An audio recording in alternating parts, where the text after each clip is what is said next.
গঙ্গা দাঁড়ায় একবার।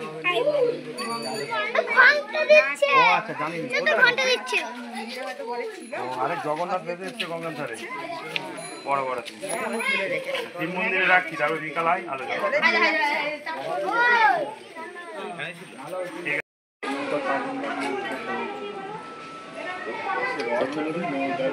ওই তো রমেশ তো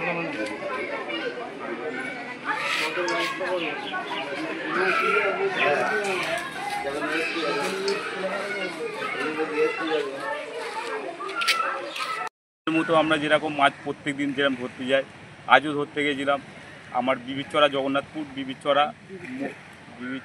ফেরিঘাট পাড়ায় আমরা ঘাটের সামনে মাছ যখন আসছিলাম, তিনটে জগন্নাথ, সুভদ্রা আর বলরাম একসাথেই ছিল, ভেসে এসেছে।